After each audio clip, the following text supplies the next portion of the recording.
Hello दोस्तों, कैसे हैं आप सब लोग। आई होप सब लोग अच्छे होंगे।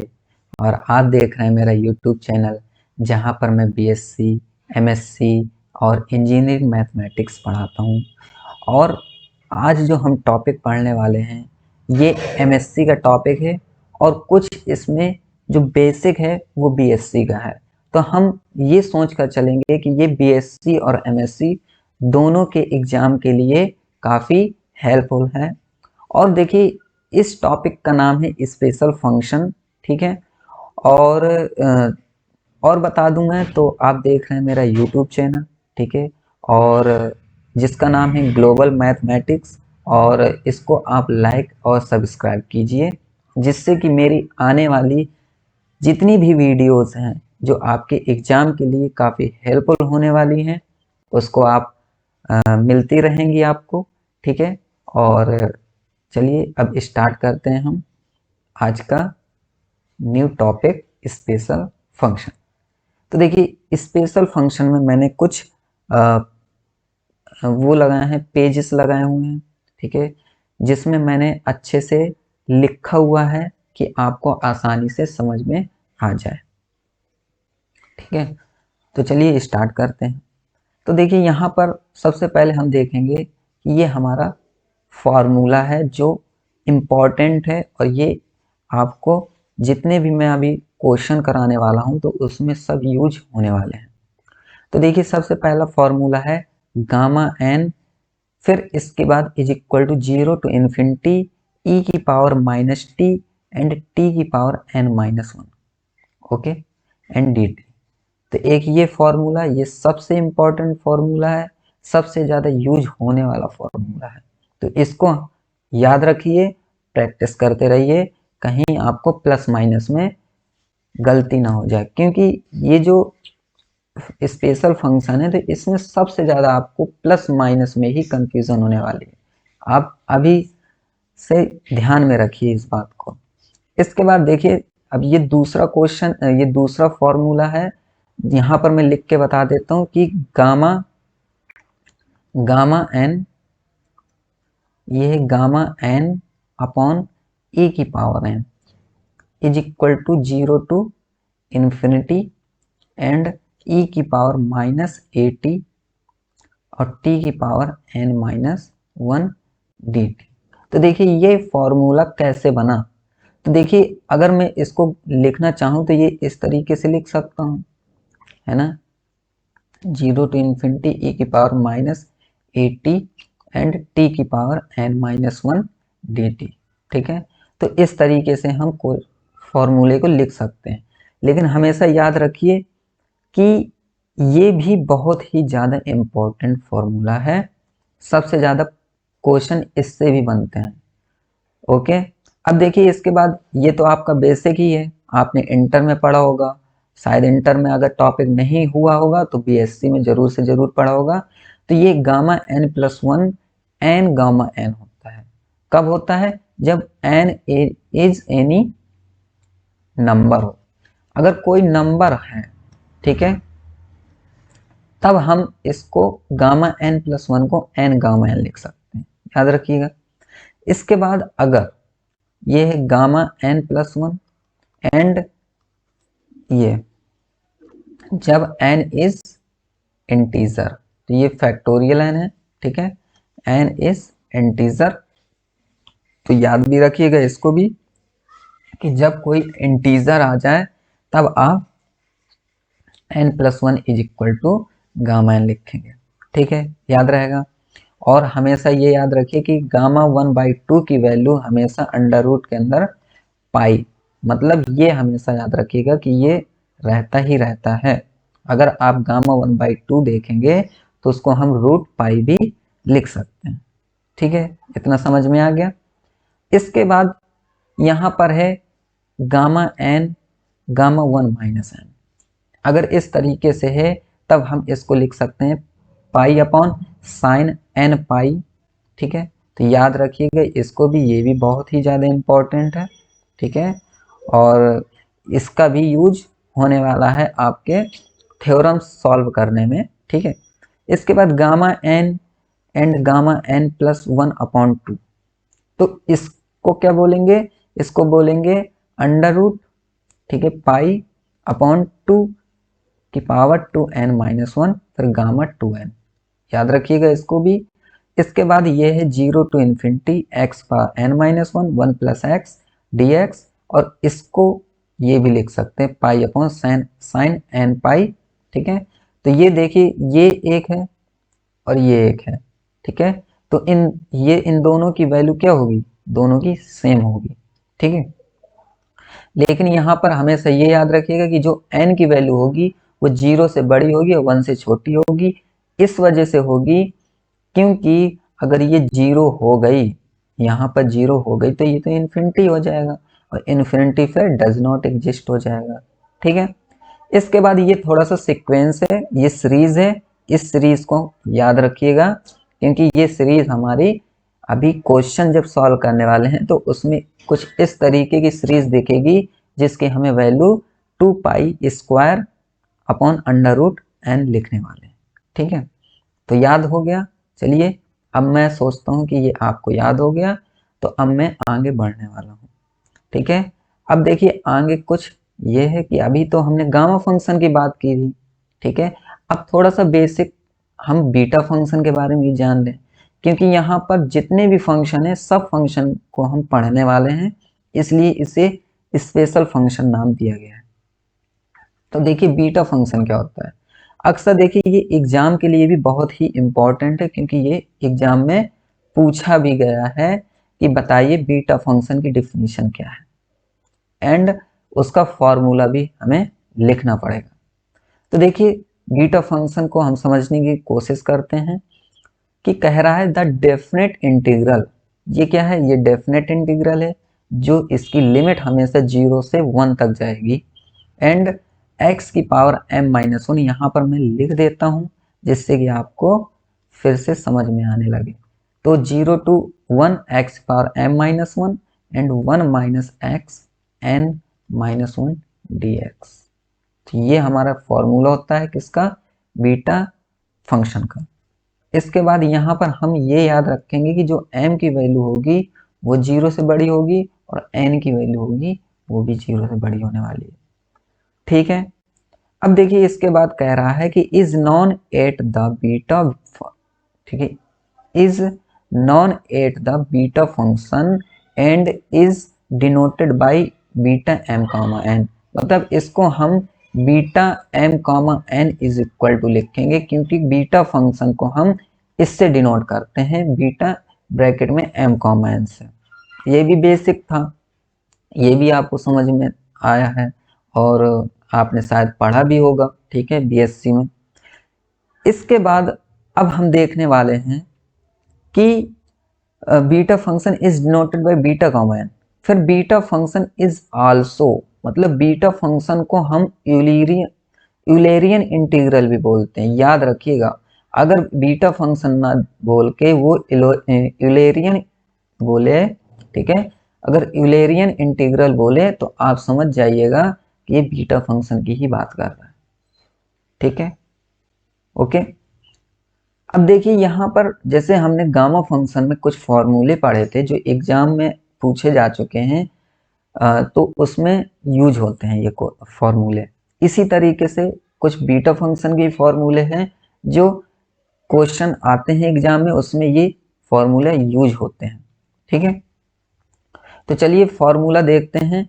यहाँ पर देखिए सबसे पहला फॉर्मूला ये लिखा है कि अगर बीटा m कॉमा n है तब हम इसको बीटा n कॉमा n भी लिख सकते हैं, ठीक है, मतलब यहाँ पर ये चेंज कर सकते हैं और दोनों क्या होंगे, सेम वैल्यू देंगे, याद हो गया। इसके बाद दूसरा है कि beta m comma n is equal to, यहाँ पर 0 से इन्फिनिटी बोल रहा है, लिमिट है, और यहाँ पर x की power m-1 and 1 plus x m plus n, ठीक है, एंड dx।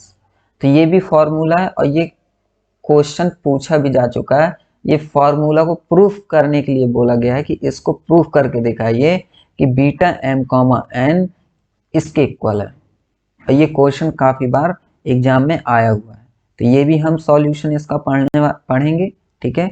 लेकिन अभी क्या है कि अभी हमें थोड़ा सा फॉर्मूला एक बार देखना पड़ेगा, जिससे कि हमें पता चले कि अच्छा कौन से फॉर्मूले कहाँ पर यूज होते हैं। अब इसके बाद देखिए एक फॉर्मूला ये भी है, यहाँ पर क्या है बस थोड़ा सा डिफरेंट है कि ये सब सेम है, ठीक है, ये भी लिमिट भी सेम है, बस यहाँ पर n-1 है m-1 की जगह, यहाँ पर 1 + x m + n and dx। Okay, तो ये भी समझ में आ गया होगा आपको, ठीक है।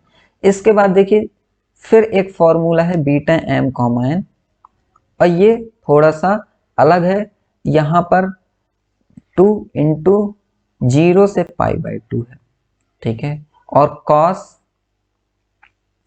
2m-1 theta and sin 2n-1 theta, और यहाँ पर d थीटा, ठीक है। तो ये फॉर्मूला है, इसको भी याद रखिएगा।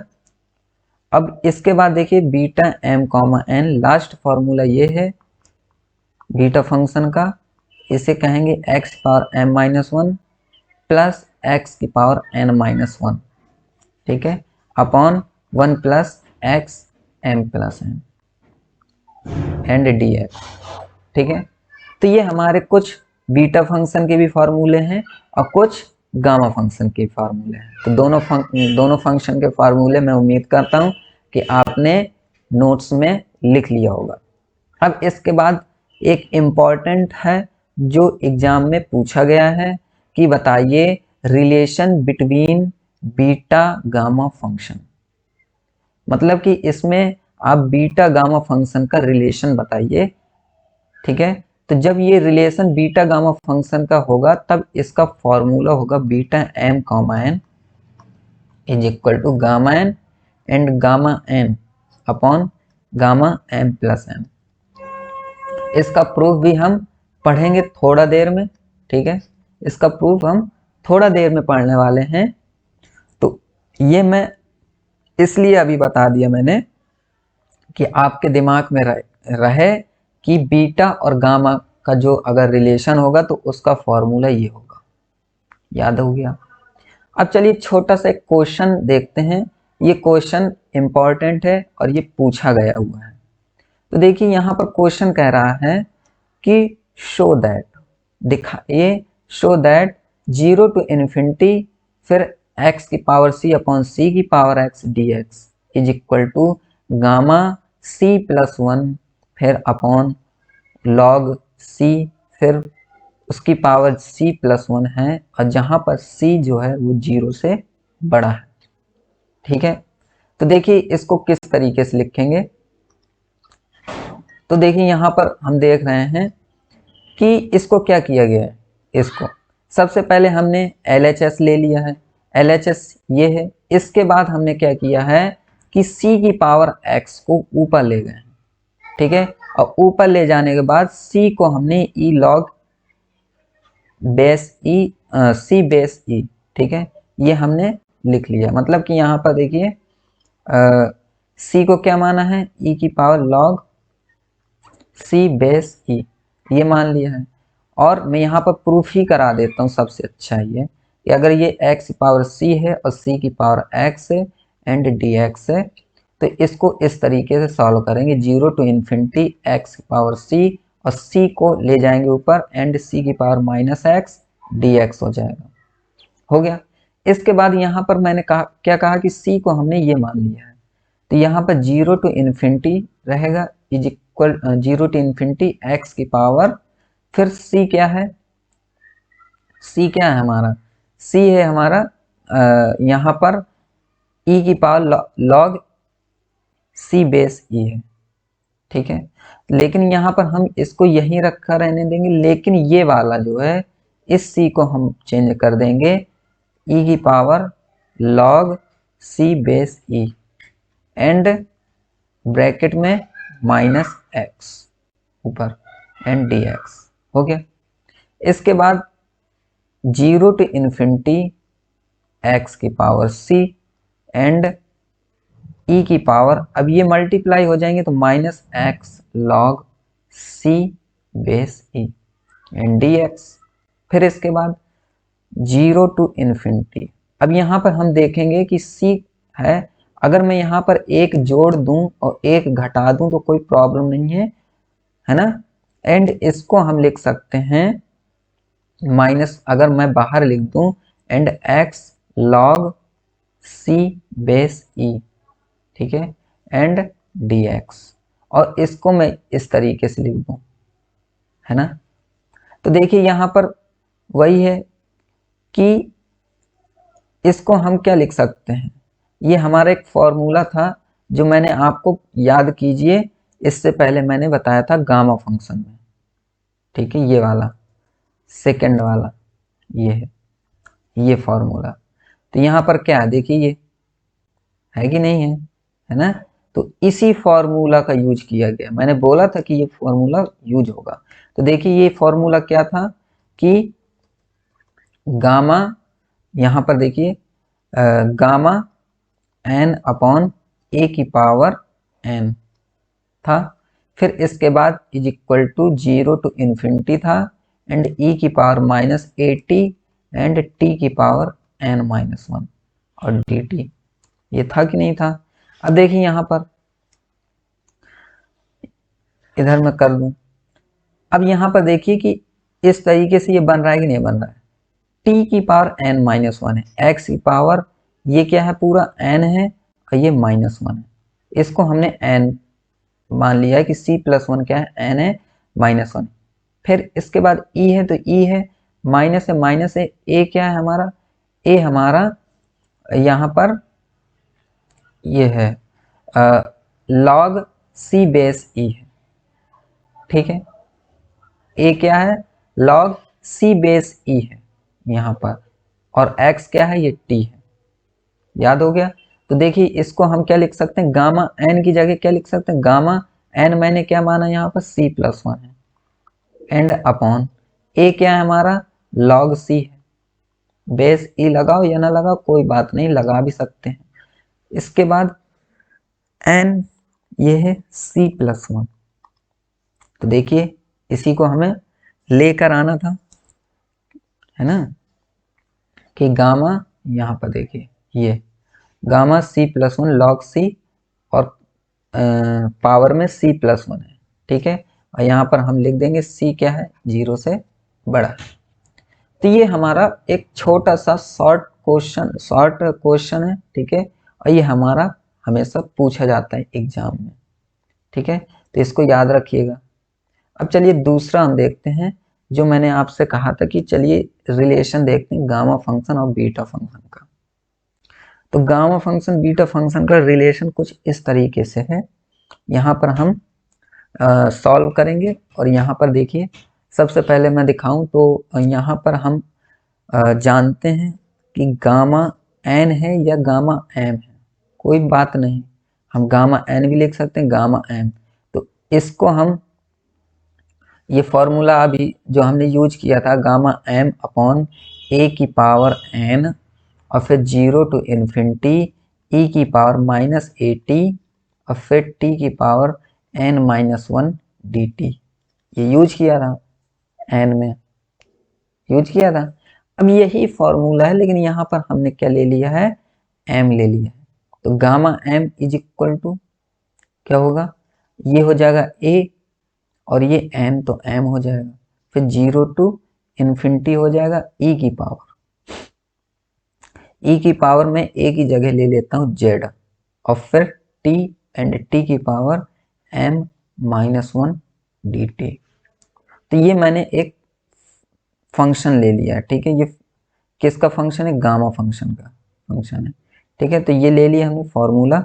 इसके बाद देखिए इसको किस तरीके से सॉल्व करेंगे, इसको मैं इक्वेशन फर्स्ट ले लेता हूँ, ठीक है। अब इसको इक्वेशन फर्स्ट मान लिया हमने, इसके बाद देखिए यहाँ पर मैंने किसको मल्टीप्लाई किया है, e की पावर -z एंड z की पावर n-1, इन दोनों को मैंने इसमें दोनों साइड मल्टीप्लाई करा दिया है, ठीक है।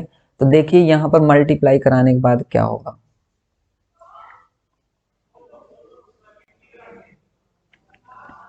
ठीक है, इसको मल्टीप्लाई कराने के बाद देखिए यहाँ पर गामा m है एंड ई की पावर माइनस जेड, जेड की power n minus one bracket, फिर इसके बाद 0 से इन्फिनिटी, फिर ई की पावर यही मैं पूरा लिख लेता हूँ, ठीक है, टी की power m minus one d t, ठीक है, ये अलग है हमारा पूरा, और ये ई की power minus Z and Z की पावर एन माइनस वन, ठीक है, ये अलग है हमारा।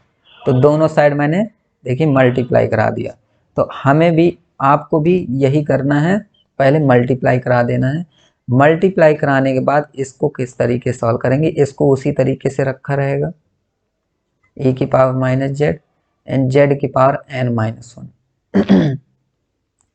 और यहाँ पर देखिए याद रखिए कि 0 से इन्फिनिटी है।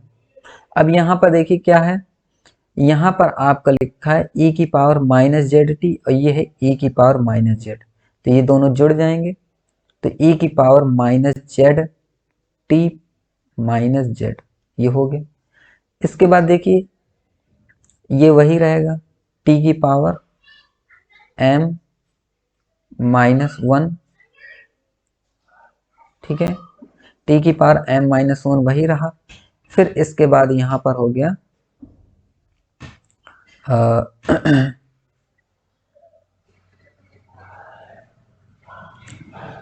एंड जेड, ये क्या है जेड, जेड की power n minus one, okay, इतना रहा हमारा।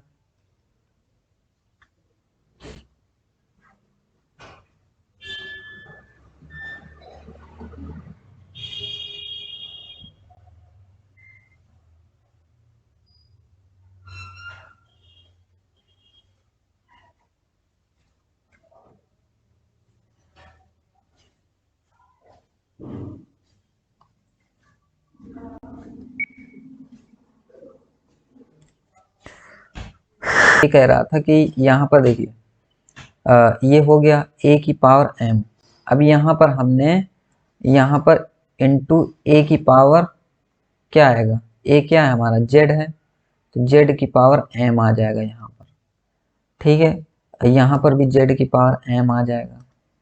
इसके बाद गामा m एंड e की पावर माइनस जेड, जेड की power n minus one is equal to, फिर ब्रैकेट में यहाँ पर देखिए ये z कॉमन ले लेंगे माइनस के साथ, ठीक है, जब यहाँ z कॉमन ले लेंगे 0 से इन्फिनिटी हो गया, और यहाँ पर e की पावर माइनस जेड कॉमन ले लिया, तो ये हो जाएगा t फिर प्लस वन, ये हो गया।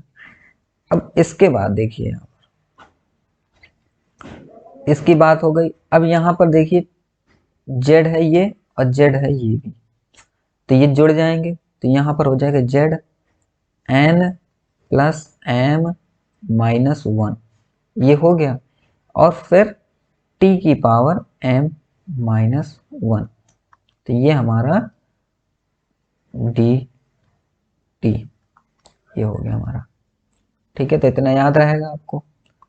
अब देखिए इसके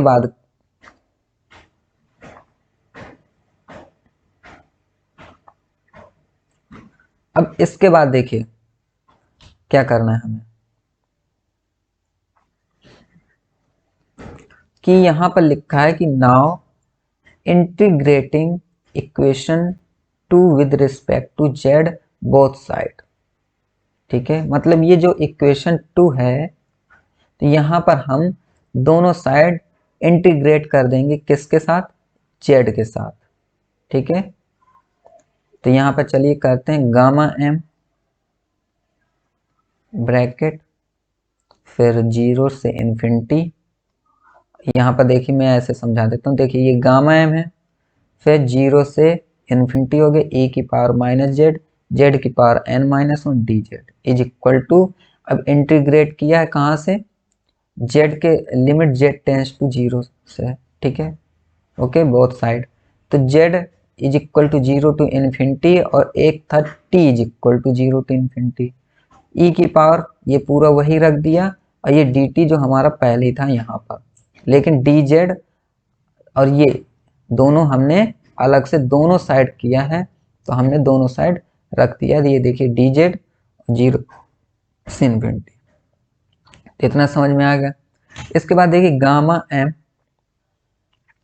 और देखिए इसको हम लिख सकते हैं गामा n, क्योंकि ये फॉर्मूला बन रहा है हमारा, ये वाला हमारा बन रहा है फॉर्मूला। तो ये किसका फॉर्मूला है? गामा n का है, जो मैंने पहले आपसे बताया था। इसके बाद देखिए इसको क्या करेंगे कि इस इंटीग्रेशन को हम बाहर लिख देंगे और इस इंटीग्रेशन को हम अंदर लिख देंगे। इसके बाद देखिए ये पूरा हमने रख दिया उसी तरह e की पावर -1 प्लस tz, इसको हमने पूरा वहीं रख दिया।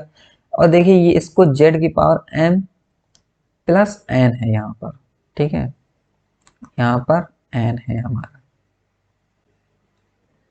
ओके, तो m प्लस n -1 ये अलग रख दिया है, और dz को अंदर कर दिया है, और t की पावर m-1 dt को बाहर कर दिया है। ठीक है, तो मतलब कहने का है कि t वाले जितने भी हमारी वैल्यूज हैं उनको बाहर, और z वाली जो वैल्यूज हैं उनको हमने अंदर इस तरीके से रख लिया। ठीक है, इतना आ गया समझ में। अब देखिए इसके बाद हम जानते हैं कि ये फॉर्मूला होता है गामा n इक्वल टू ये। तो देखिए ये फॉर्मूला बन रहा है, क्या है कि e की पावर -z है, तो यहाँ पर -1 प्लस tz है, एंड z की पावर n-1 है, तो n क्या है? m प्लस n-1 है। ठीक है, तो याद रखिएगा। तो देखिए, और एक फॉर्मूला ये होता है, ये कब होता है फॉर्मूला?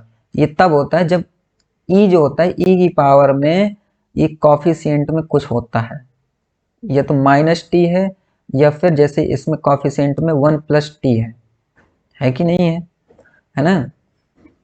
इसलिए जो इसके सफिक्स में होता है उसकी पावर हम क्या कर देते हैं? n कर देते हैं।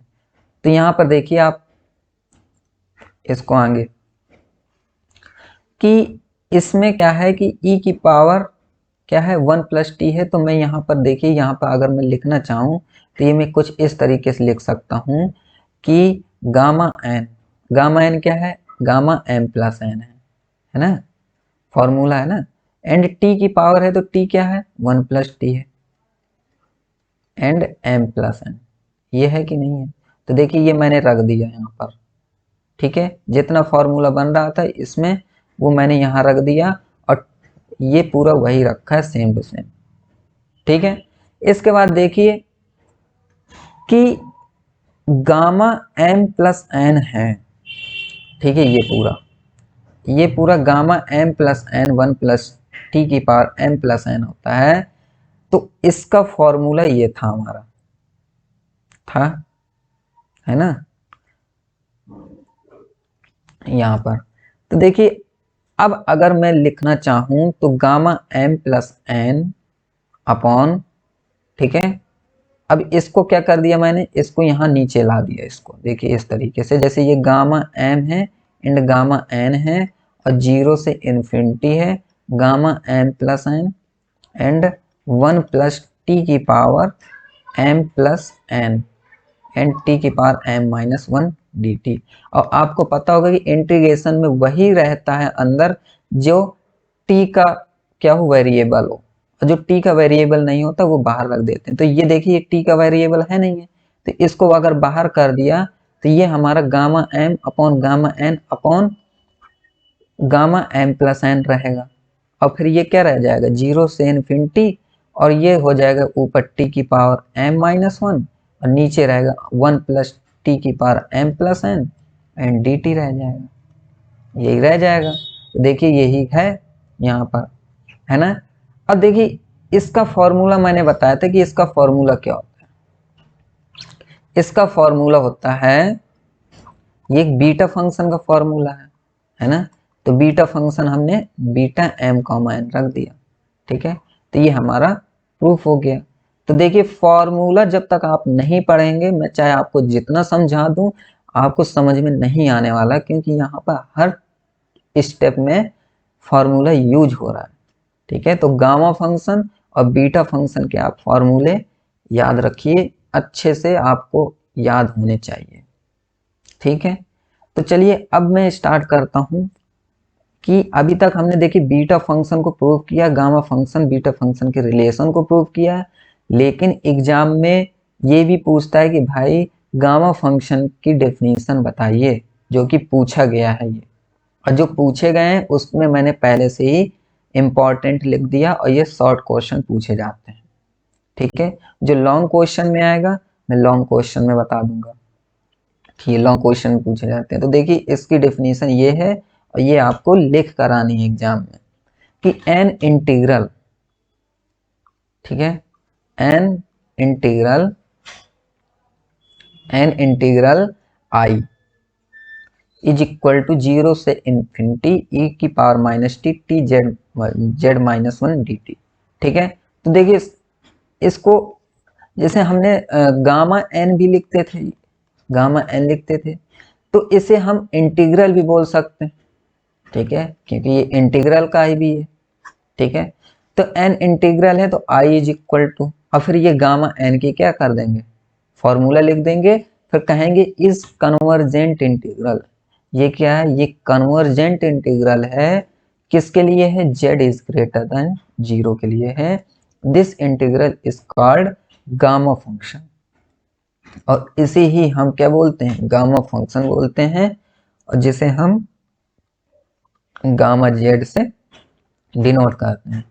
तो एक बात मैं बता दूं आपको कि जब आप बेसिक गामा फंक्शन पढ़ेंगे, ठीक है, तब आपको गामा एन मिलेगा, और जब आप बेसिक गामा फंक्शन के बाद थोड़ा सा अगर एडवांस पढ़ेंगे तो यहाँ पर कुछ भी मिल सकता है, गामा जेड भी मिल सकता है, गामा एम भी मिल सकता है। ठीक है, तो आपको परेशान नहीं होना है कि आदत भी नहीं डालनी है, gamma n is equal to होना चाहिए, क्योंकि एग्जाम में ये अल्फा बीटा भी बोल सकता है, एम की जगह, एम और एन की जगह अल्फा बीटा भी बोल सकता है, तब आप क्या करेंगे, है ना। इस वजह से आपको आदत नहीं डालनी है एम और एन बस पढ़ने की, आपको अल्फा बीटा भी हो सकता है, एक्स वाई भी हो सकता है, ठीक है, कुछ भी वेरिएबल बोल सकता है, तो परेशान नहीं होना है, आदत भी नहीं डालनी है। तो देखिए यहाँ पर गामा फंक्शन की जो डिफिनीशन लिख के आना है एग्जाम में, वो एम कामा एन में नहीं लिख के आना है, यहाँ पर जेड के फॉर्म में लिख के आना है। ठीक है, तो gamma z is equal to ये फॉर्मूला है हमारा। ठीक है, चलिए इतना। और फिर इसके बाद कह सकते हैं कि ये क्या है, this definition is called Eulerian definition. जैसे वो भी यूलेरियन इंटीग्रल था, ये भी यूलेरियन इंटीग्रल है, तो गामा और बीटा दोनों को यूलेरियन इंटीग्रल बोला जाता है, लेकिन ये यूलेरियन इंटीग्रल फर्स्ट काइंड का है। ठीक है, तो इतना समझ में आ गया। ठीक है, और जहां अगर आपको समझ में नहीं आ रहा है, बात मेरी नहीं समझ में आ रही है, तो वो इसलिए नहीं समझ में आ रही है क्योंकि आपने फार्मूला आपको याद नहीं है, इसलिए आपको समझ में नहीं आ रहा है। और अगर फार्मूला याद है तो आपको समझ में आ जाएगा। और आप हमेशा ये याद सोच के रखिए कि एमएससी में सिर्फ ये नहीं होता है कि आपने लेक्चर देख लिया और आपको वही लेक्चर देखने के बाद आपको दिमाग में बैठ गया आपको कि बस हमको आ गए। ठीक है, जब तक आप प्रैक्टिस नहीं करेंगे, जब तक आप अपना पेन नहीं उठाएंगे और खुद से नहीं लगाएंगे, तब तक आपको मैं चाहे जितने बार बता दूं आपको कंफ्यूजन ही रहेगी। ठीक है, और समझ नहीं आएगा। तो आप क्या कीजिए कि वीडियो देखने के बाद एक बार क्वेश्चन को सॉल्व करने की कोशिश कीजिए, और जब नहीं सॉल्व हो रहा है तो फिर से वीडियो देखिए। ठीक है, तभी आपसे हो पाएगा।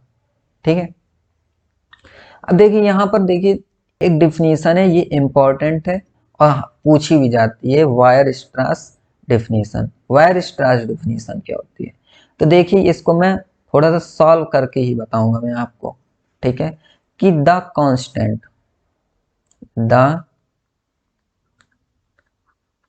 Constant gamma. ठीक है, तो इसको वायर स्ट्रास को हम ये गामा कहेंगे कि गामा इज कॉल्ड, इसको गामा इज कॉल्ड क्या होता है, यहाँ पर गामा को क्या बोलते हैं, यूलर्स कांस्टेंट को बोलते हैं। ठीक है, यूलर्स कांस्टेंट। और देखिए यहाँ पर जो नोट्स है ना, ये बेहतरीन नोट्स है, और सबसे मतलब इससे अच्छा नोट्स मैंने इतनी मेहनत करके ये नोट्स बनाया हुआ है कि आप सिर्फ अगर इतना ही पढ़ लें तो आपसे एक भी क्वेश्चन छूट नहीं सकता एग्जाम में।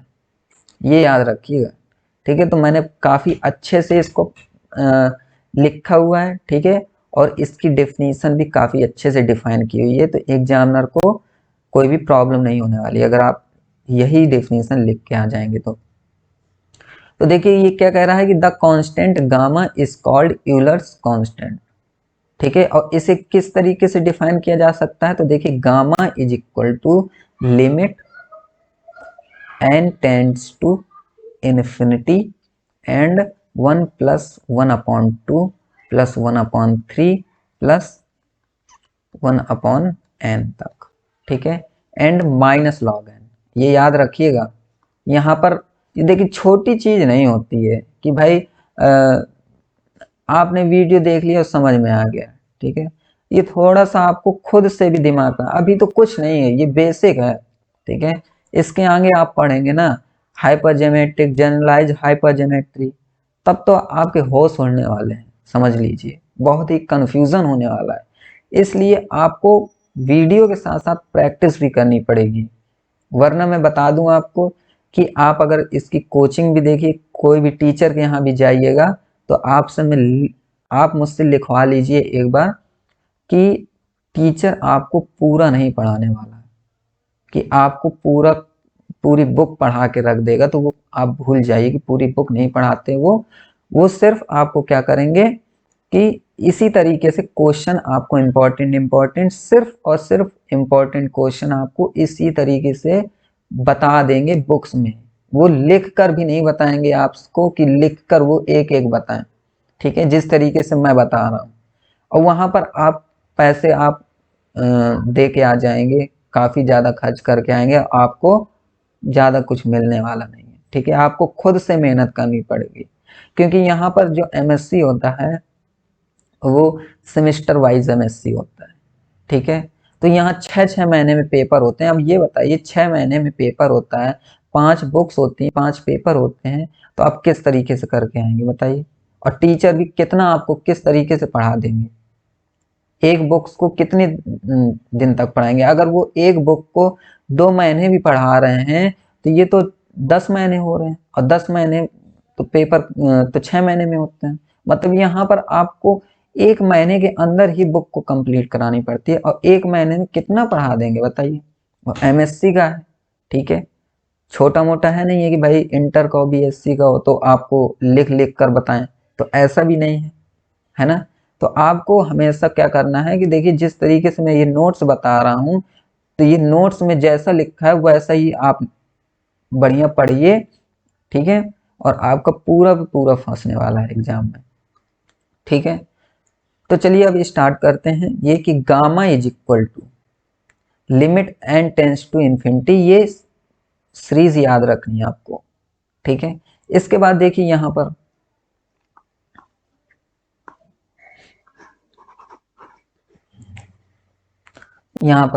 कि इसको हम और क्या लिख सकते हैं, तो limit n tends to infinity, और यहां पर इसको हम पूरा u मान लेते हैं, u माइनस लॉग n, ठीक है, याद रहेगा। और देखिए यहां पर u n है ना, क्योंकि u बस नहीं ले सकते, u n क्योंकि n तक गया है। और इसको अगर समेसन में लिखना चाहें तो समेसन, ठीक है, m इज इक्वल टू 1 से n तक जाएगा और 1/m जाएगा, ठीक है, याद रखिएगा इसको un को, ठीक है। तो देखिए ये लिख गया हमारा। इसके बाद देखिए ये कहेंगे कि this limit exist and it has the value lying between 0 and 1, मतलब यहाँ पर जितनी भी वैल्यू आने वाली है वो 0 और 1 के बीच में ही आने वाली है, ठीक है, ओके। मतलब आप कैसे ये लिखा है देखिए यहाँ पर कि आप यहाँ से स्टार्ट कर रहे हैं 1 से, लेकिन जैसे यहाँ देखिए 2 बढ़ा रहे हैं, 3 बढ़ा रहे हैं, 4, तो हमेशा याद रखिए कि जब हम जैसे डिनोमिनेटर होता है और न्यूमरेटर होता है, तो हमेशा जैसे अंश और हर मान लीजिए, तो यहाँ पर जो नीचे वाली संख्या है वो संख्या जितनी ज़्यादा बढ़ती जाएगी तो वो संख्या की जो वैल्यू होती है वो उतनी घटती जाएगी। तो एक टाइम पे ऐसी वैल्यू आएगी कि यहाँ पर इतनी बड़ी वैल्यू आ जाएगी nth टर्म तक कि वो 0 ही होगा। इस वजह से कहा गया है कि ये जो लिमिट है ये हमेशा आपका एग्जिस्ट करेगा 0 और 1 के बीच में, याद रहेगा।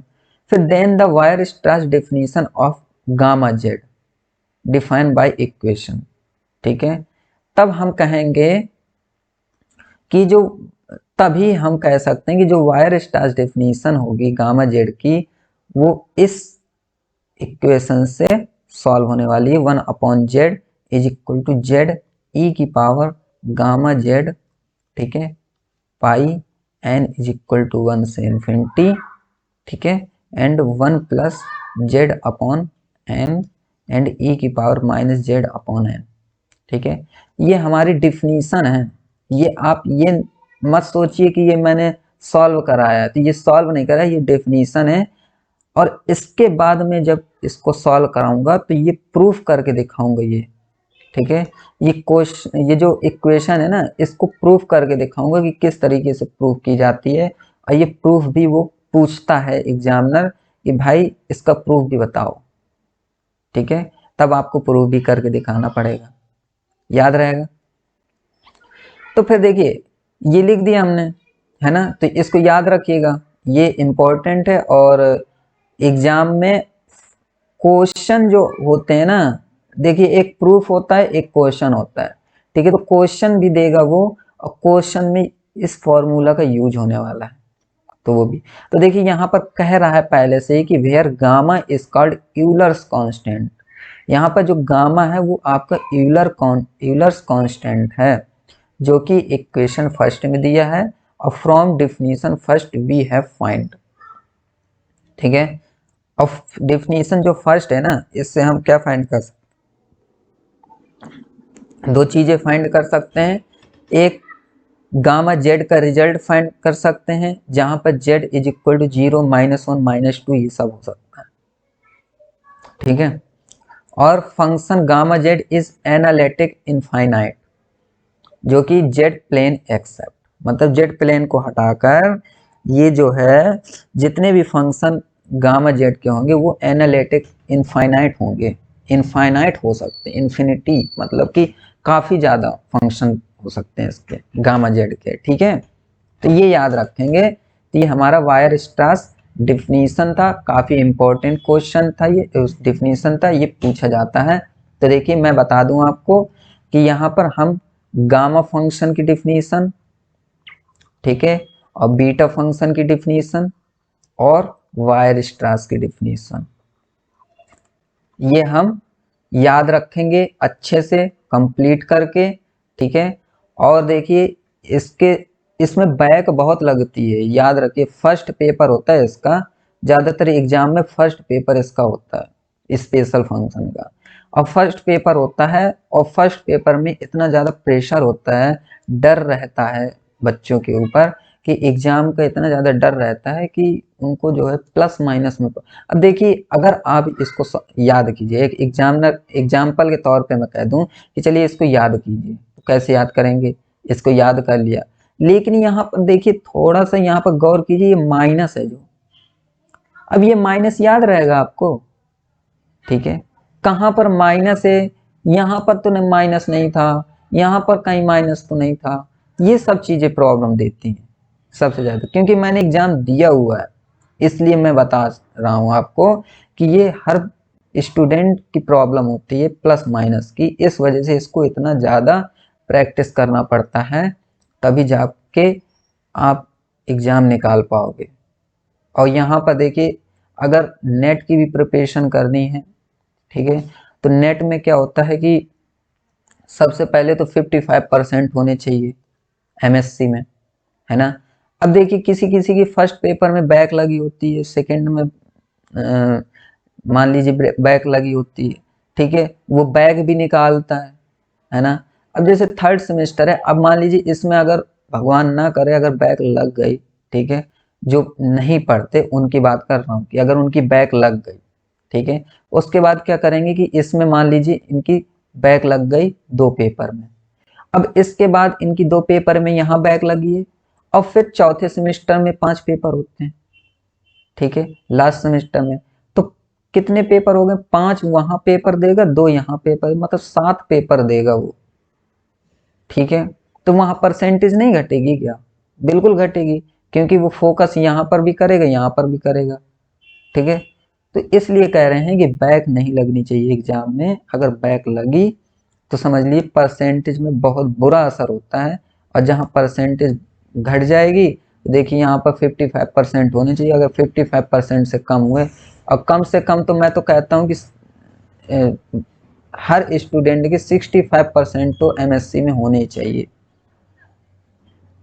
ठीक है। 65 से अगर कम है तो बहुत दिक्कत वाली बात है, ठीक है। जरूरी नहीं है कि भाई नेट में 55% मांग रहा है तो सिर्फ आप 55% गोल करके सोचें कि आप 55% आ जाएंगे, हम नेट दे देंगे, तो ये मत सोचिए। परसेंटेज का भी काफ़ी इम्पोर्टेंस होता है ना। तो चलिए आज के लिए इतना ही। वायर स्ट्रास डेफिनेशन पढ़ा हमने, ठीक है, और रिलेशन पढ़े हमने बीटा गामा फंक्शन के, और हमने गामा फंक्शन के फॉर्मूले पढ़े, बीटा फंक्शन के, और डेफिनेशन पढ़ी। तो आज के लिए इतना ही, मिलते हैं कल नेक्स्ट लेक्चर में, और इससे अच्छा हम लेके आएंगे कंटेंट, और उसको भी हम इसी तरीके से पढ़ने वाले हैं। तब तक के लिए खुश रहिए, और थैंक यू वेरी मच, और लाइक और सब्सक्राइब जरूर कीजिए, ठीक है, जिससे कि आने वाली वीडियो भी आपको टाइम पर मिलती रहे। चलिए फिर मैं चलता हूँ। Thank you very much and good bye.